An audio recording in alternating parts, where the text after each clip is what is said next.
Hey guys. Hey, what's up? What? What's happening? This is technically episode 5. Didn't we say that last time? Yes, I'm pretty sure this is 5, and this is the interview with the Fusilier. Maybe I may have said that right. You did. That was good. I may not have The Fusiliers. because I'm a bad friend. We've got Jess. Hey, Jess. Long time no talk. So, we've got him on, but it's not letting me bring. It's not letting us. Okay. Hold on. Johnny, it's not showing It's that we can bring you on camera. What happened when we did that last time? I don't remember. Did they go out and try again? Possibly. All right, we're gonna. We're experiencing a little bit of technical Facebook difficulties right now. We're gonna figure it out though. Yeah. So tonight we are going to be talking about open adoption, closed adoption, blending families. So, I mean, really, we'll be talking through private adoption, and actually, I feel like we are learning so much just through being friends with them, because we were just talking prior to this. We just automatically assumed, you went through an agency. But they have all sorts of tricks up their sleeve, and I'm excited for them to share with you how they went through the private adoption process, and then kind of what it's looked like to blend a family, since they have biological children, and then they have 2 adopted little guys. All right, so we are just messaging with them. We're working through it. We're working through her technical Bear difficulties. With us. So if you guys haven't joined us for one of these foster adoption orphan care lives, what we do is we will talk through a few questions, but if you have questions while you're watching the live, go ahead and see, it's just showing. Oh, golly. Keep going. Okay. What you do is you will just post any questions that you have throughout the live, and we may not get to them right away, but we will try to answer them if we have time, while we're working through our live. A lot of times at the end we leave some Q&A time, so that's when we go back and we answer questions.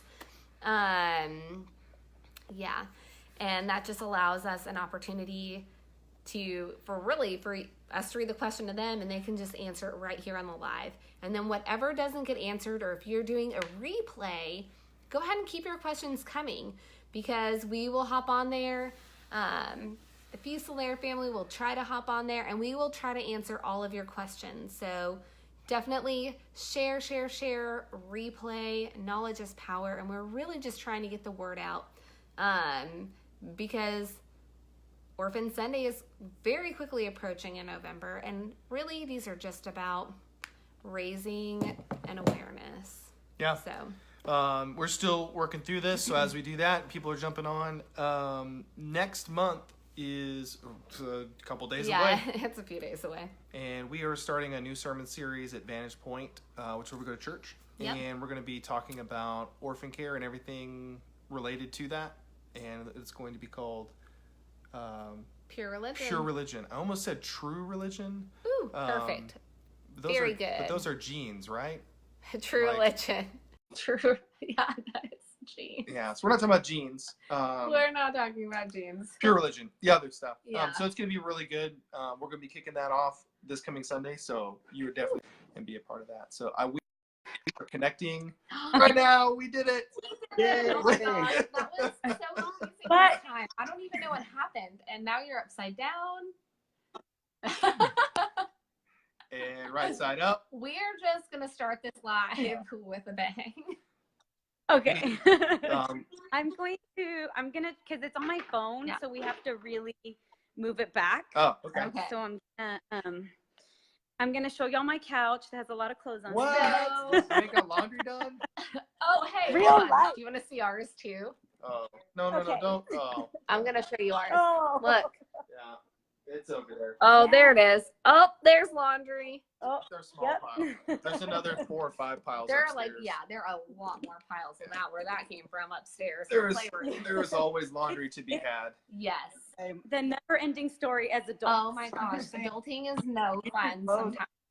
You never have to hang it. I feel like just as soon as laundry's done, it's time to do it again. Yes. Yes, I know. It's the struggle. It's really, really real. Sometimes I just wish we could not have to worry about laundry, or I might even pay someone to do that if we actually have the money to pay someone. You did it! Oh All my right. gosh. We are winning. Here. It's exciting. You're here. Yes. And I'm on 10%, so Johnny's getting a charger. oh my gosh, this is great.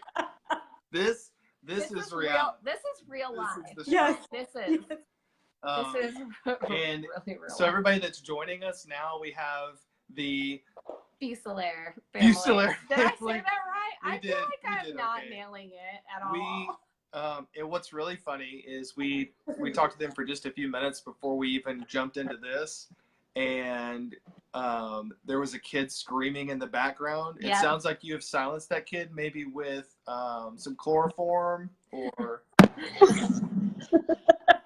something like that. You took care of the problem. That's what it sounds like. I hope and pray he's not coming down with something, but I think he might be. And I didn't quite silence him. I still hear him stirring in there, so I'm like, our go-to is typically Benadryl. Anything. That's not even it. But melatonin is so good. We do love melatonin. Melatonin gummies, yay! Yeah, Costco. Yeah, we'd be doing Benadryl shots at night. No, we do not do Benadryl shots. We just line them up on the counter. I would not judge you. See? I like that you get our crazy. And for those that don't know, these are friends of ours from Houston. And I want to start, we have some questions that we're going to go through, but I think it's kind of funny and interesting. And this is not uncommon, I think, with foster and adoptive families. We met you guys sitting in a Chipotle. In Pasadena. So we're sitting at Chipotle, you guys are sitting there. And I'm like, it's obvious our families look alike. Yeah.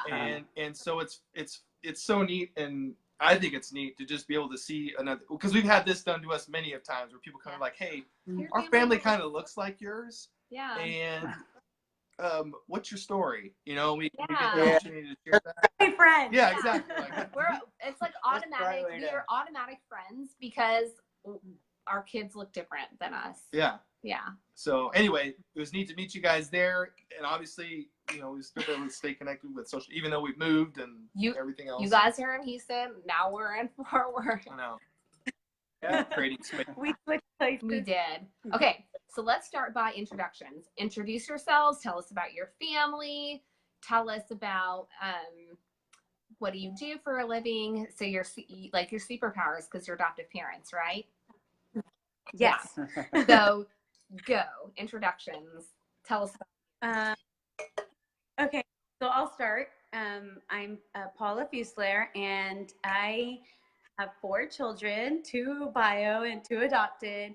I actually am a play therapist or child therapist. I work at a domestic violence and sexual assault crisis center. So I see trauma all day long. And that's really kind of my specialty now. And I get to take my kids to work with me sometimes. So that's the blessing of having that. Yeah. There's a daycare on site. And yeah, we've been in Pasadena, what now? 2.5 years. Yeah, 2.5 years. Okay. So I've been there. Yeah. Wow. Go ahead. That's awesome. Yeah. So I'm Johnny Fusilier, Paula's husband. The better half. Also, yes, I agree. The organized half. But I work at a school. I work in the school district that I grew up in, which is in Pasadena. I do the after-school programming at an elementary site. So we run a program with kids in elementary school where we feed them, we do homework help with them, we do academics, and then we do some fun classes like cooking and sports and art. So really just try to engage the kids after school. Awesome. That's really cool. I didn't even know that about you Yeah. guys. I learned something new tonight. I'm like, you're our friends, but I don't even like know. All I know is that you're adopted parents. We like Chipotle. We love Chipotle. Yes. I mean, what else do we need to know? Before we even got on here, we had an entire conversation about making a meal of chips and salsa. Yeah. So, and Yes. if you don't know about that struggle, then you don't know. Like, You don't just know. don't know. Right. That's right. So, How did so we get started? yeah. So you're doing this. She's doing that. How did you end up, even in the thought process of foster care, adoption, anything in between? What started all this? I think so for me, I started like when I was a little girl. I've always felt like I would watch World Vision commercials. I don't know what channel I was on or what, but I felt really drawn to help kids that didn't have a home or that really needed that. And so when we met, that was one of the first things that we talked about because it was so important for me to be like upfront about that. And that desire. And Johnny was like, that sounds amazing. So pretty quickly we started talking about that. And like a week after we got married, we were at an adoption event fundraiser thing. I mean, we from the beginning really felt drawn and called to do that as a couple. That's awesome. How long have you guys been married? Almost 8 years. Okay. Wow. That's awesome. So she said she proposed this idea to you, and you're like, I'm all in. Sign me up. Wow. Dang. You need to talk to some of these husbands. We may have to have you start a blog or something because I'm sure you guys hear the same thing. Because as we talk to couples who are interested in foster care adoption, it's typically the woman who's the dragger and the man who's the draggee, who's getting drugged. And so, talk me through that. What's going on in your mind when she comes to you and says that, and what ticks inside of you that says, I'm all in? Yeah, for me, I come from a small family. It was just my sister and I. And I remember like growing up, my parents one time mentioned possibly like maybe we should have another child, maybe we should look at adoption. And that was kind of all. They didn't really do anything about it. It was just two of us. And that always stuck with me. I always wish that I had more siblings, wish that I had more, especially a brother, somebody to grow up with. And that never happened. Yeah. So I think when we started talking about adoption, it was something that I felt like my parents talked about, but we didn't really follow through with it. Yeah. When you were thinking about asking him about this in your mind, I hear the baby screaming in the background too. Everyone needs to know this is reality. This like is all the real other life. couples we've interviewed it's been like nice and solemn, and like kids are asleep or in some other wing of the house. This is reality. Our kid was just down here while we were talking to them on the phone. Yeah. She's like, hey. I'm like, no, go away. There is no sacred conversation anywhere. No. And that's actually our best sleeper, which is the funny part about this, because he's always like the easiest child. And I'm like, what's going on tonight? I'm surprised the girls haven't come out yet. They'll be out, I'm sure. Yeah. We'll get to meet the whole family. Yeah. That's wonderful. So as you were going to ask him about doing this, was there any reservation in your mind? Like I don't know if did you know he was on board from the get-go, or were you like a little bit nervous sided to bring it up? Well, we were just dating. So for me, I was like kind of testing the waters. Like, okay, is this something that is anywhere on his radar? Like, is it so? I think that like when you're dating, you might feel like that person will just kind of say whatever you want to hear, whatever. I never felt like that with Johnny. Like I felt like it was such a genuine, like, there's no question about it. I want to do that. And so that it was, I felt a little worried because I don't know, I guess as far as I go, culturally, adoption's not really a thing. And so I really wasn't sure, but I think that just knowing Johnny's heart, like it helped to be able to have that conversation, and he was excited about it. So it made it better. Nice. That's always a win. Yeah. He's a keeper. She snatched him up after he said yes. She's like, you know what? You're marriage material. Yeah. Sign me up. All right.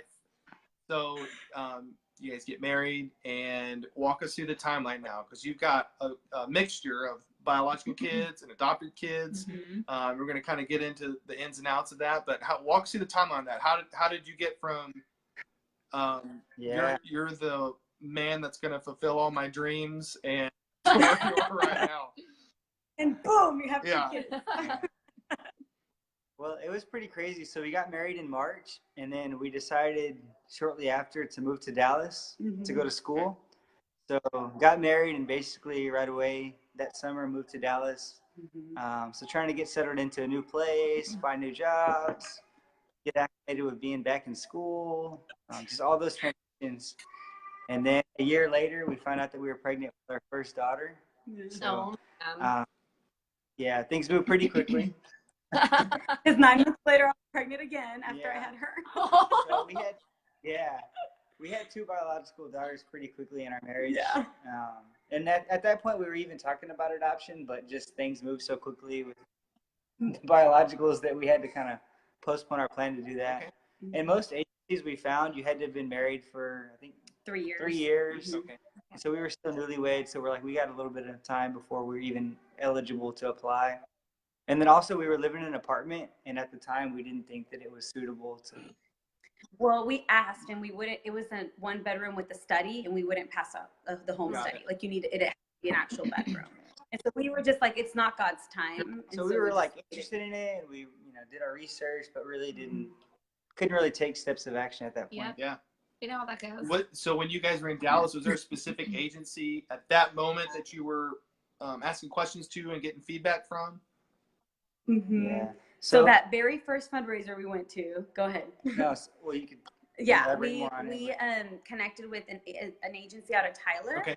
They actually have a site where it's a maternity home, and so the birth moms can move in and they can live there. They actually can choose to parent or they can choose adoption, so it's either one. And so we connected with them, and they were always available to answer our questions. They were awesome, and so we really decided to go that route with them. Okay, awesome. What is so it's in Tyler? What is it called? Loving Alternative. Okay. Okay. Awesome. Cool. So we, since they were in Tyler and we were in Dallas, we kind of slowly went through the process. They had like an orientation that we had to go to, a couple trainings, or back and forth. We'd go for a couple weekends. So we were kind of signed up with them, and at that point we were awaiting family after completing our home study. We waited like a year maybe. Yeah. We waited a year, and they told us up front that, like, this process is going to be slow. It could take 2 to 3 years. But after a year, we were like waiting around, and we weren't presented, and we were just like kind of discouraged by the whole thing. Maybe we should not do this. Maybe we should move to another agency. We had a lot of questions at that point. And at that time, we connected with a birth mom that was looking to place, like not with the agency, nothing. And so we, at that point, battery warning. Yeah, battery warning. At that point, we were thrilled. I mean, we sent her our book. I mean, it was all kind of, and then we switched to the agency that she was using at the time. Yeah, because at that point, we had put it out there that, hey, we're in this process of adoption. And that's when somebody reached out and said, hey, here's this mom that is about to have a baby. Would you consider adoption? Okay. So we worked with GladMe for a little bit because that's where she was. Yeah, so huge agency there.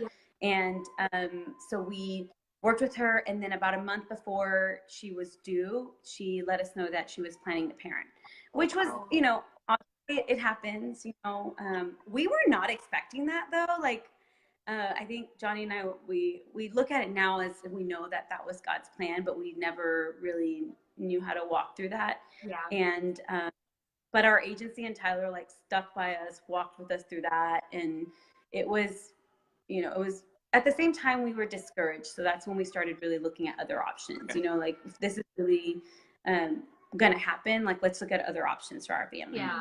And so I actually found a hashtag on Instagram. Good old.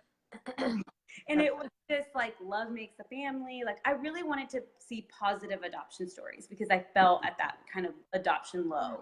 And I started looking at that, and I kept seeing the same consulting firm coming up over and over again. And first of all, I was like, what is adoption consulting? Yeah, what is that? I've never even heard of an adoption consulting firm until you said that today. And I was like, right.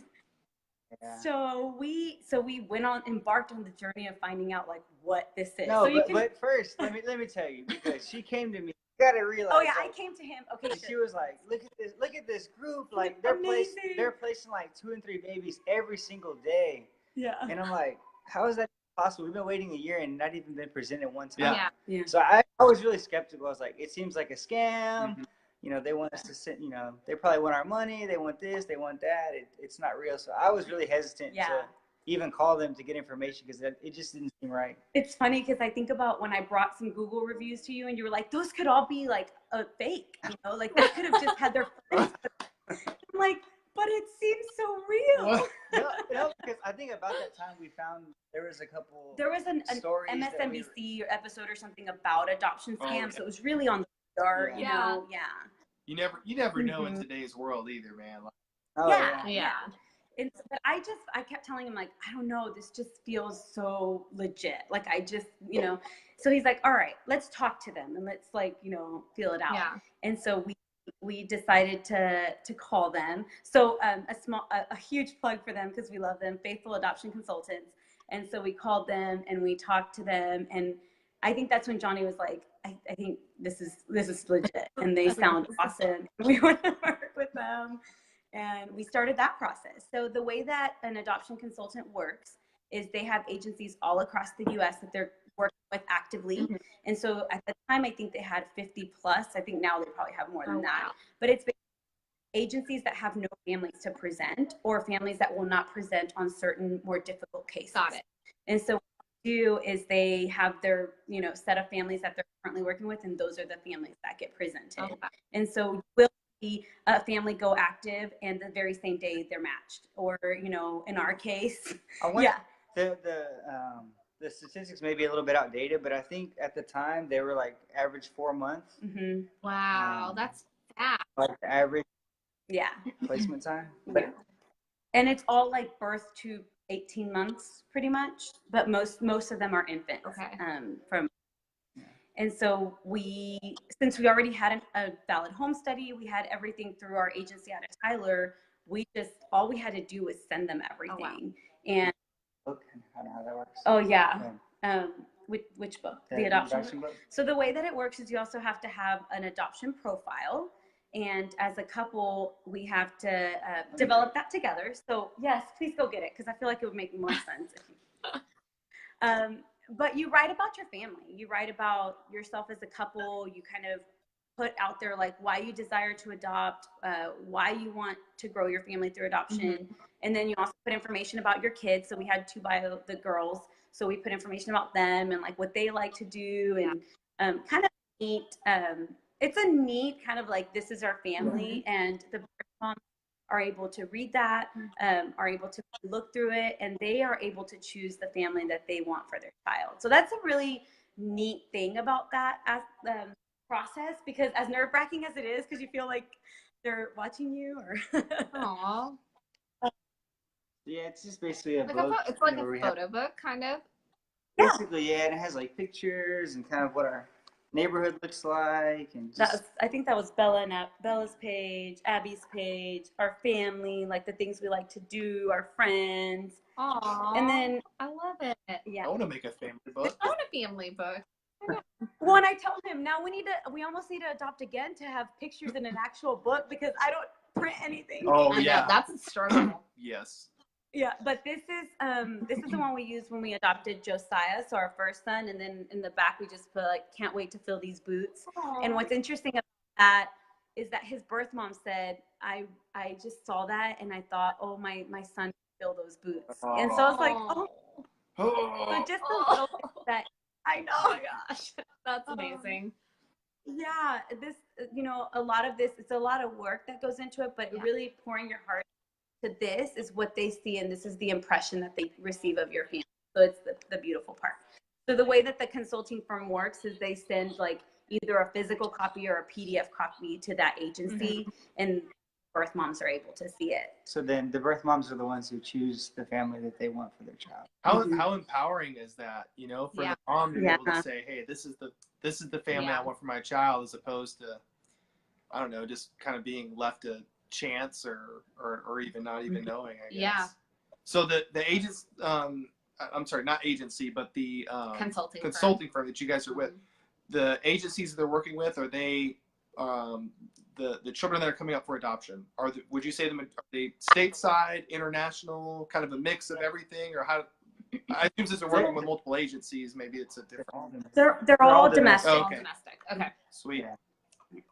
And so that's something that I guess we could backtrack a little bit. Like I always felt that we like international adoption. Like I don't think I ever understood that there was a need here in the U.S. And that's really where Johnny comes in, because his heart is all about helping kids here and really changing this generation. And so that's when domestic adoption just seemed to fit so much with that. Yeah. Anyway. Yeah. That's awesome. It seems like in a lot of our conversations that we've had that need, and I want to tread lightly here, because I don't want to negate the international need. Yeah. Yeah, for sure. But at the same time, I think there's needs within our own communities, in our own backyards, that often go unnoticed. Totally. I think we talked last week with one of the CPS worker, investigative worker, talking about this stuff that she gets to see on a day-to-day basis, walking into random homes, like chickens, and chickens, and checking on kids. You just don't know. And then, so went through the consulting firm, and that's how you got paired with Josiah. So Josiah. Yeah. So for Josiah's adoption, the time was just crazy too. So we got matched in April, right? Yeah, 2 weeks. We got matched middle of April, and he was born 2 weeks later. Oh, wow. Yeah, it was wild. Like they told us, we're like trying to mentally get ready for that, and then 2 weeks later we get a call like, "Hey, you need to head to Las Vegas," which is where he was born. So. Yeah. Wow. You got a baby and a trip to Vegas in the same trip? Yes. And to make it even better, 2-year-old, our youngest daughter, turned 2 while we were in Vegas. Yeah. So she had her second birthday party in Las Vegas. Wow. So she never had to go back. Parents of the year. That is so She got great. to do some penny slots. Oh. Yeah. Oh yeah. Oh my God. So when we met you guys at Chipotle, how old was your son then? About a year and a half. He was still in a high chair. I remember that. Yeah. He was probably, when we moved here, a year and a half. Yeah. Mm-hmm. I just remember that you guys were sitting at the table like right behind us, and he was in this little high chair, and he was like the littlest man. Yes, he was the littlest man child ever. He was so cute. It's like, I can't stop staring. I feel like such a creeper. I know. Yeah. Yeah. Anyway, that's he does have a very grown. it was so cute though. And okay, so went to Vegas, and we don't talk about what happens in Vegas. No, except we met. So I mean, it's just so powerful. Like we talked to our birth mom on the phone prior to going. And so we get there and we're meeting her for the first time. Oh, wow. We're meeting Josiah. And it was, I mean, I can't describe that feeling. You know, it's just beautiful, and her just being so sure of her decision. The other thing is that Nevada has 72-hour relinquishment, and he was born on a Saturday, so we had to wait until Wednesday to relinquish. Oh no. And so it was a little that whole scary. time, you're just like, you don't know, if it's gonna happen. You're hoping it will, but there's a chance that she can change her mind. Yeah. Wow. So it was, but she was so sure, and I just remember thinking, okay, like she seems so set on her decision, and just trying to really trust her and grow in that relationship. And I think that was really key for us keeping and having such a great open adoption. Yeah. Yeah, that's what I really wanted to dive into next, was your relationship with her. So this story doesn't end there with Mom. No. You guys pick up baby, come back home. So open adoption, for those who have no clue what we're even talking about, what does that mean? Yeah, so in Nevada, they allow, at the time of placement, they allow birth mom to kind of set up a plan of her wishes for the relationship. Mm-hmm. So her request was that we visit once a year for the first 3 years of his life. Okay. So that was kind of like the minimum standard that we had to abide by. And then we also had to send pictures once a month. Okay. For only the first year, though. For the first year. Yeah. And then after that, I think it's every 5 years. Every year for their birthday, and then every 5 years. Every 5 years. Okay. Okay. That seems doable. So that's the minimum of what they require. But quickly with her, we opened the relationship a little bit more. Yeah, we felt like she became part of our family, really. And so even in doing those visits, it felt really natural and it felt like it really flowed well.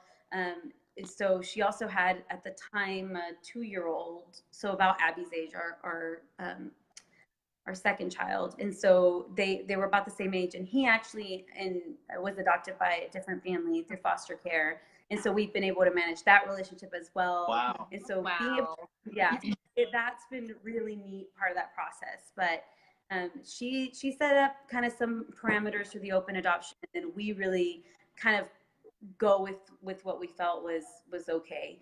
And an open adoption can look different for different people. So it can be anywhere from just pictures and letters, once a year around their birthday, or maybe even just letters and pictures around holidays or those kind of things, to, they're coming over for Thanksgiving dinner.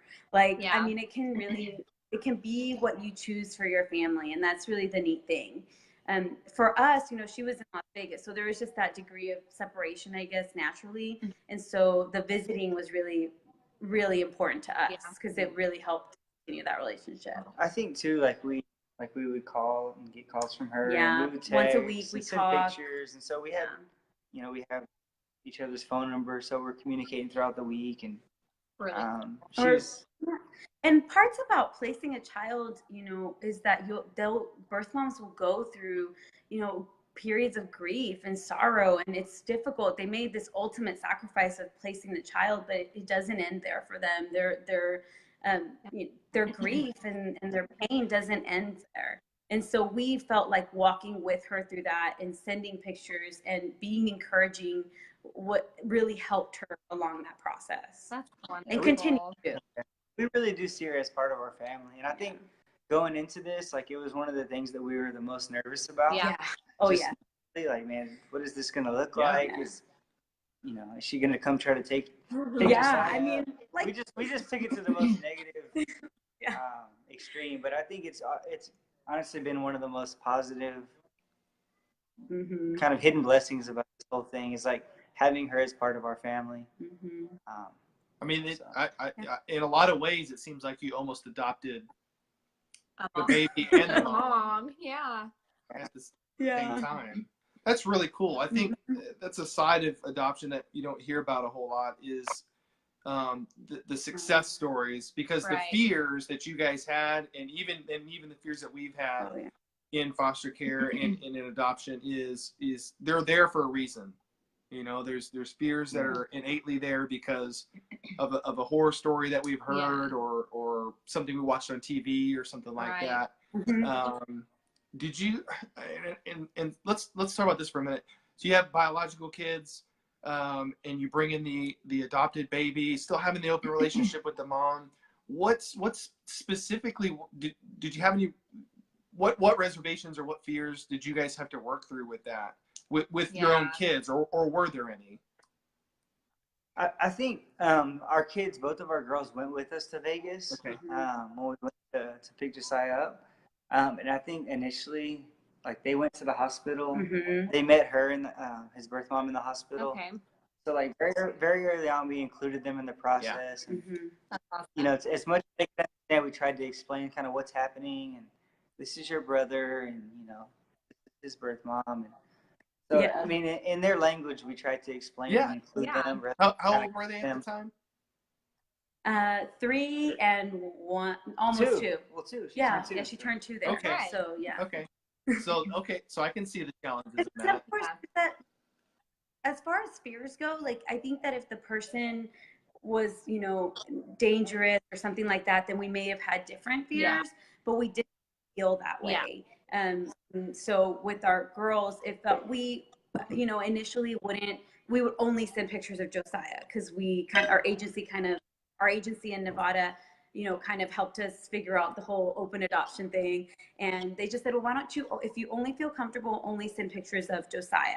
But then over time, we're like, but we're missing like this whole other part of the family here. And so then we started really, sending pictures of the girls and with us in it and that kind of thing. And it just started to really flow naturally. Yeah.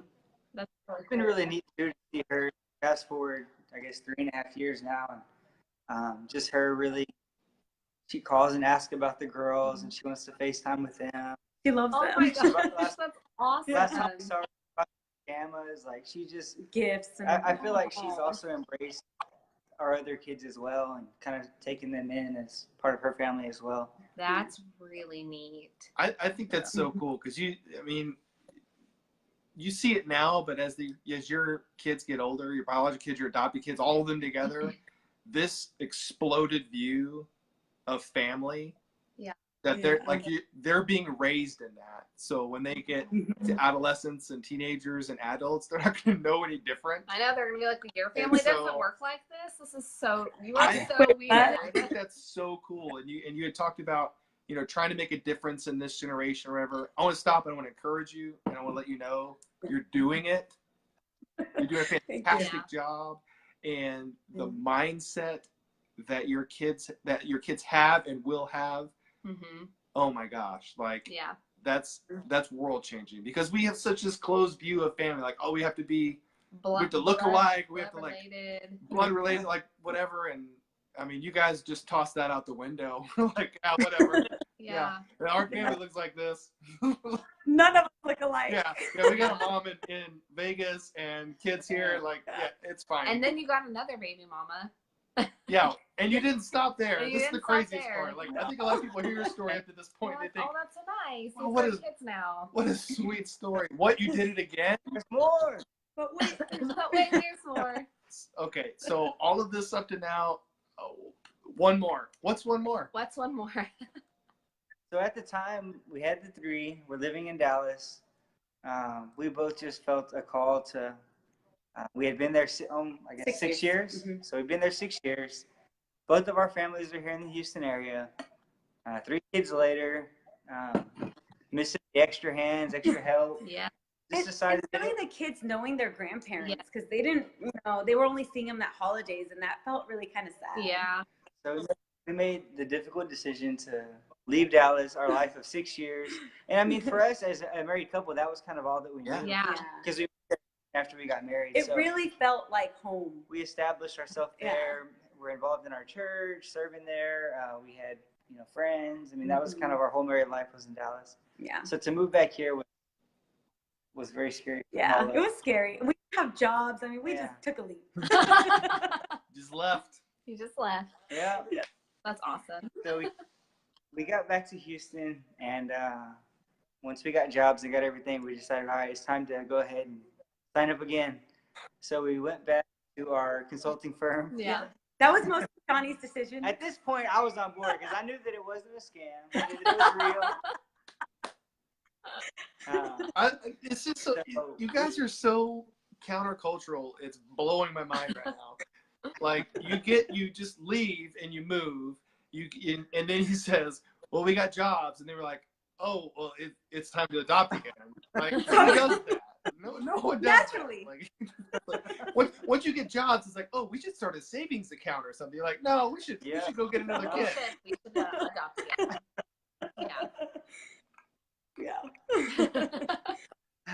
Yeah, so it's been crazy. So I talked her into it. This time I think I was talking her into it. Yeah, he was talking me. I was like, we're good. We have just some medical issues, and we're dealing with a lot. And I was just like, man, maybe we're taking on more than we can, do. And he said, I really feel like God's calling us to do this, and maybe you should pray about it or whatever. And I'm like, okay. And so I'm like, you know what? Okay. No. Oh, sorry. You're okay. good. You're good. Take your time. You're a little bit frozen. Oh, maybe you're not frozen. I can see you moving on the computer, but not on my screen. All right, we're going to hang on a second and see if we get them back. has a little. While we're waiting for just a couple seconds, if you're just joining us in, we're here with the Fusiliers of their life up to this point, and if you have questions for them, yes, we would love to pose those to them, get them to answer those. So if you want to go ahead and throw those down in the comments, yep, we'll make sure that they get answered. We're going to try to bring them back on. Yeah. See if we can't get them to jump back into us. I just added her, so as long as she accepts, it'll work. I don't think we'll give it a second. Deny. See if they jump back in. So if you got questions, post those down there now. We're talking about adoption. We're talking about open adoption. So still maintaining the relationship with mom. Yes. After the adoption has already taken place. I mean, this is big stuff here. So. Do you see your computer? Yeah, I do. Okay. I think it's trying to add them in right now. So. Okay. We'll see how. I don't know works. what you're seeing on your screen, but hopefully you see us and not something crazy. I don't know what's happening. Let me see. I'm gonna. Ooh, sorry, there's my fireplace. I don't even know how I did that, guys. I don't even know. Oh man. Let me see. How do I flip this around, Eric? Please stand by. Okay, Eric's gonna flip the camera back around. Oh my gosh. Try again. Okay, now I'm gonna add them back in. I don't know if I'm adding Johnny. I don't know why it's doing that. That's so weird. You're scrambled and frozen, but I can hear you. Okay. That is so crazy. Let's do this. We're gonna freeze and we're gonna restart and we're gonna pick everybody back up one more time. So hold please.